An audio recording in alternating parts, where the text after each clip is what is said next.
All right. My guest is Eleanor White. Eleanor's from Canada. We're talking about the crime of mind control. Her website is http /stopos .info. And the where should we go now? Now, what about you? You're trying to get this information out, and you're doing that now. But where do we guide people? Where do we tell people about this? When you're, I mean, I've had so many patriots come in and tell me, but what do you? Everybody thinks I'm crazy. Nobody wants to talk to me. Everybody's afraid of me. Everybody's putting me down. It's peer pressure to if you're stepping out of the dogma. And Christians are as bad as this as the Jews or Muslim up there.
Is it different in Canada and the United States?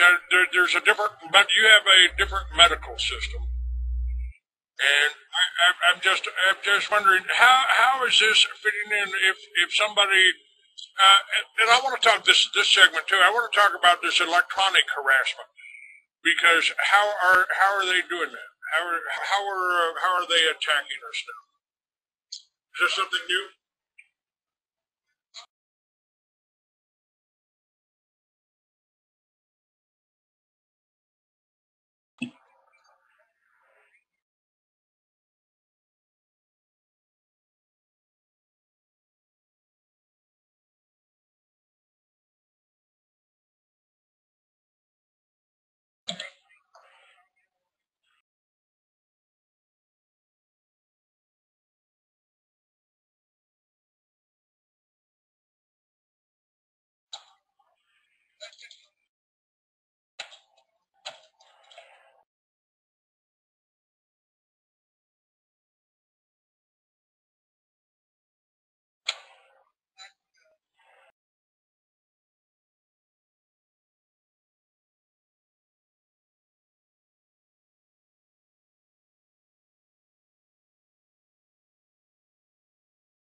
Now, how we've just, all the time we've been doing this conversation, I've been dealing with what we refer to as trolls on the internet. They come into the chat rooms and they try to disrupt anything they can. They want to accuse me of this, accuse me of that, accuse me of this. Exactly what you're talking about, happening in real time right here on this thing, where you can see the conversations up on the shows that we record on YouTube. It's been going on this whole time. I mean, what are they gaining from this? It doesn't, obviously it don't affect me. I mean, once the show's over, it goes up. It's up on my website. It's, what?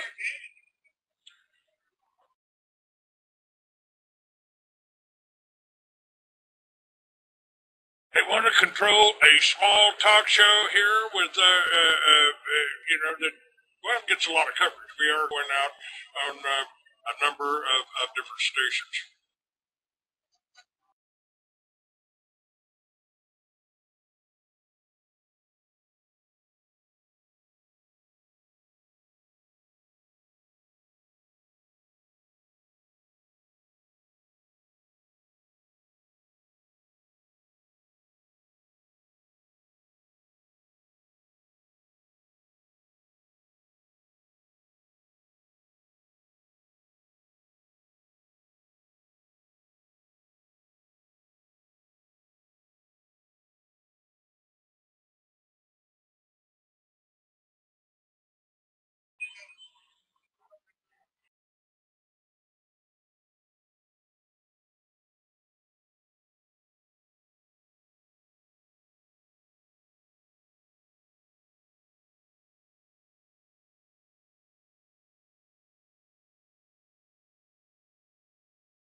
The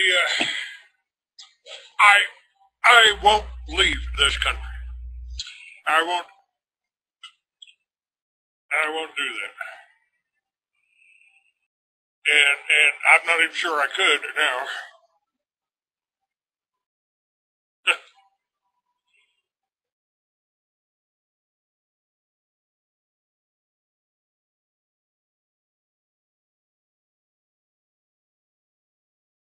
Well, I took an oath to defend the Constitution when I was 17 years old. I didn't say anything about presidents. It didn't say anything about, and that, again, that gives you the right to worship any way you want.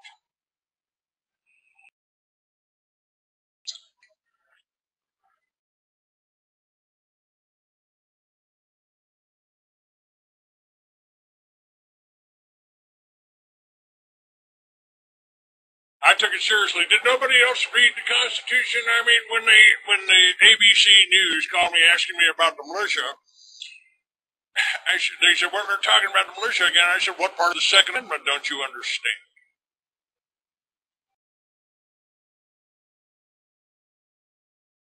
Uh, it's hard for me to conceive. I mean, I know that the bankers control this. They control the police. They control the police and the law enforcement, FBI and all that is there to cover for the bankers. The CIA brings their drugs and runs it through Wells Fargo and Bank of America and JB Morgan's banks. We know they do that. But I can't see, you're, from your background, your history, I can't see why they would target you. Why would they do that? I can see why they go after me. I present a danger. I got a microphone. But why would they go after just average, everyday people? I mean, is it, I know that this whole medical community, where if you got attention deficit disorder, well, you need to take this Ritalin, you need to take this Xanax, you need to take this Valium. We're the most drugged people in America. Now that to me, that's a direct attack on Americans. They kept me unconscious for 3 months, drugged into oblivion for 3 months.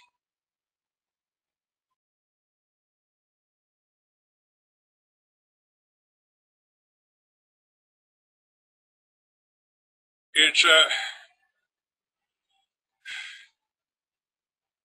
how is it sanctioned? I mean, how are they sanctioned? How are they choosing the people that they go after? Is it just anybody that gets a grudge? Somebody got a grudge with me, so you're a farmer, you're this, you're that, you're a militia snitch. I don't know what the hell that is, but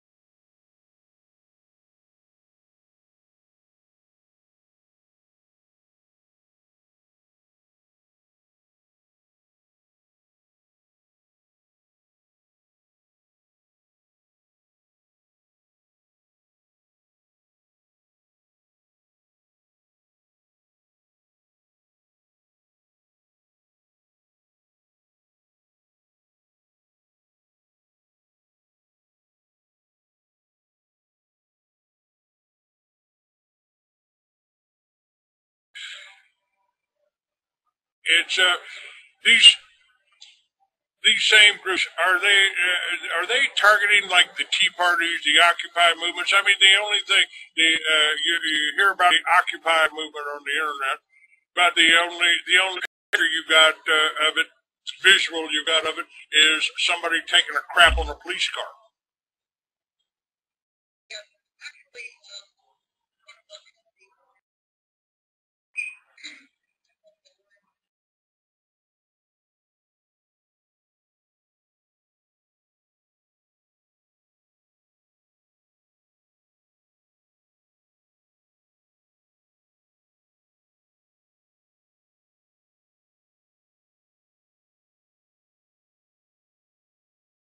The resistance to this. I mean, we are fighting on a number of fronts. You know, we're trying to keep our grandmothers and our parents out of the nursing homes, out of the out of the hospitalization system. My mother and grandmother were drug addicts. I didn't know. I was 6 years old. I just went and sat in the doctor's office. But they went to the doctor every week. I used to think my grandmother was feeble until I took one of her sleeping pills. So, what is we can help on that on education. I mean, I got walked out of the hospital and gave them all their pills back and said, no thanks. Only thing I need is a joint and a Harley. So, but if somebody becomes educated here, somebody is aware, if they start experiencing some of these symptoms, and it could be just gossip, could it? I mean, that's the way it would come off as, oh, well, just a little gossip. You did this or you did that, and we're gonna hold you responsible for it. We think you did this, right?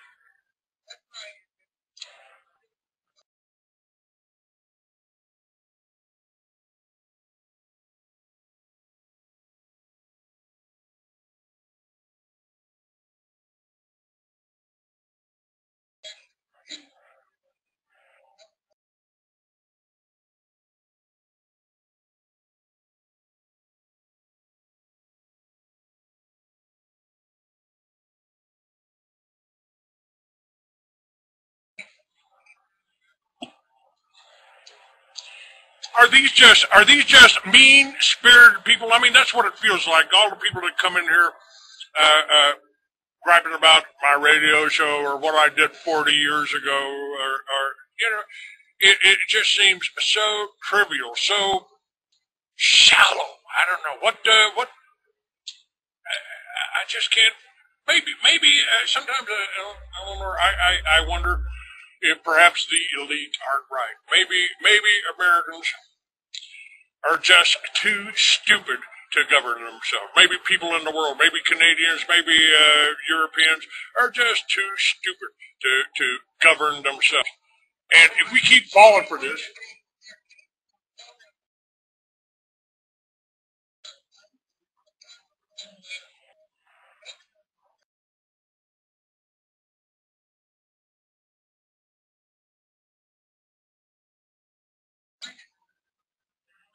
they have, what I'm telling people is anytime a communist regime, a tyrannical regime, whether it's fascism, communism, doesn't really matter. Two wings of the same bird, like Republicans and Democrats, conservative and liberal. You know, it, it, uh, how do we? It's just hard for me to figure out how do we combat people being petty here. I mean, when our survival is at stake, anytime a communist regime takes over, they go after the farmers first, intelligentsia next, and veterans and law enforcement that are loyal to the old regime. That's happening in America right now. They're going after the oath keepers. They're going after the militia. They're going after anybody that's taking a little bit different view. So is this, do you become, I've been smoking pot for 40 years. I think it ought to be legal. You know, does that make me an enemy of the straight Christians that you know, go to the bar on Saturday evening, you know, and pop down 15 beers? Is it just, you know, is it Baptist versus Methodist? Is it Catholics versus divide and conquer is their main weapon. It's what they do to us, and these groups fit perfectly into that, don't they?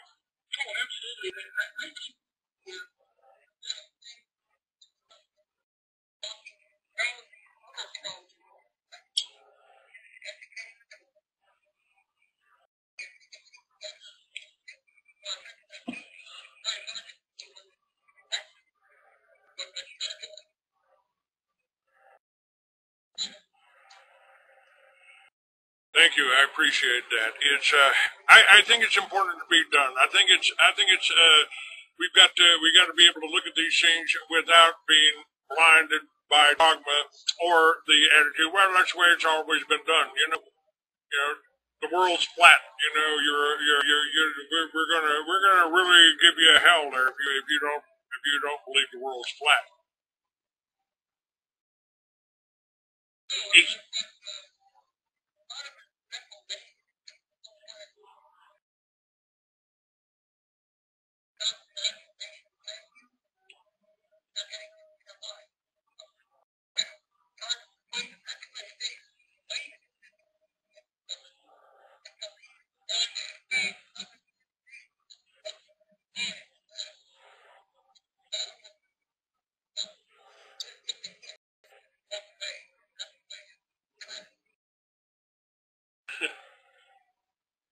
yeah. What if when Jesus was walking in the desert with the devil, and the devil offered him all of the kingdoms on earth?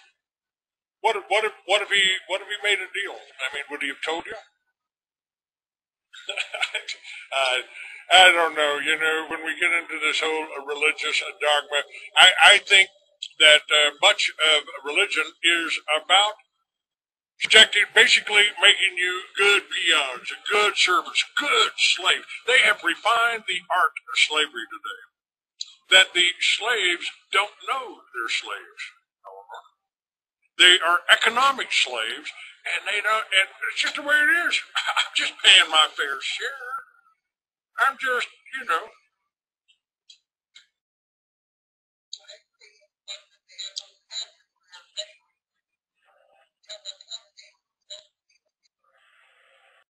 They are grooming them for that, and you got pastors were right at the head of the militias in the Revolutionary War, and where are they today? You got John Hagee sent $1 million to Israel, to another country. Why?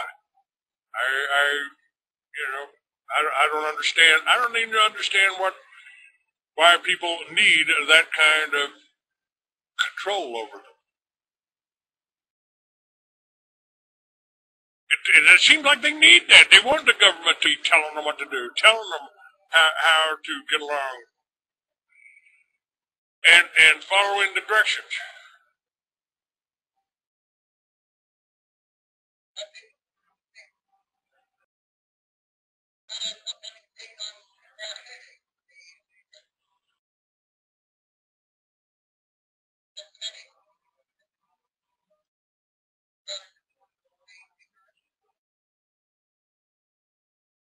Well, they say ignorance is bliss, don't they? What are your plans now? Tell me what your future looks like. Mine's changing here. I'm going to continue doing the show. We're going to be probably putting out electronic bulletins once a week, and keeping great guests like yourself on the show. But I am looking for different places to relocate to, people that are working together. I don't believe we can change the world tomorrow, but we could change our neighborhood, couldn't we? If we just got out and talked to people, if we started communicating with people. If you're not communicating with somebody, then people can go out and say anything they want about you, and nobody's gonna know. If you gotta talk to your neighbor, you organized your neighborhood. You could put solar on your roofs. You could put gardens in your backyard and become a little bit more self-sufficient. And people are doing that up in Canada too, aren't they? They're getting a little bit of there seems to be an effort out to kind of restore the self-sufficient family farm or the intentional communities. Or the small town America. You know, I mean, my grandmother and grandfather grew up in ran a church in Weatherford, Texas, and you know, they influenced their neighborhood. They had a garden in the backyard. They set a good example for their neighbors. And is that it? To me, that's the only thing that you're getting back to the self sufficiency. You know, rather than finance a Chinese company to build a wind farm on top of that mountain over there, so they can sell the electricity back to you. I'd like to see electricity being generated on everybody's roof. Why couldn't we do that?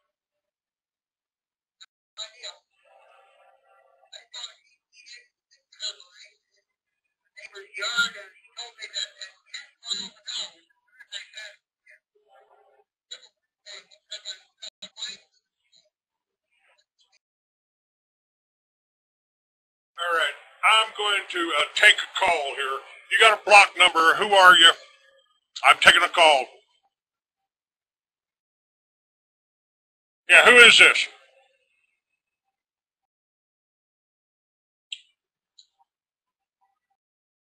Are you got a call in? You called into my show. You want to speak up? You want to ask a question? You got a comment? Too bad. Just another friggin' troll. All right, guys. Eleanor, thank you for being on my show. I appreciate everything that you're doing. I appreciate what you've gone through. And all right, dear. We're out of time here, so I'm letting you go. Thank you very much. I'll have you back on sometime. Thank you, dear.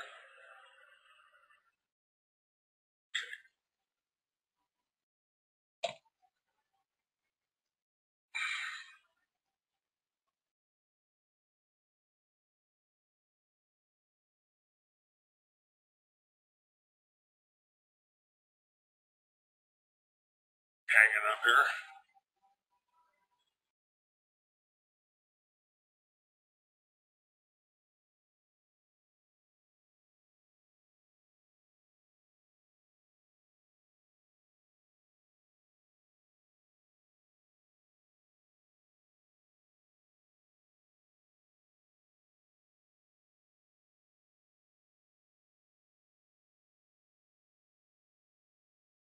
All right, we're almost out of time. Got a few minutes left on this blog TV, and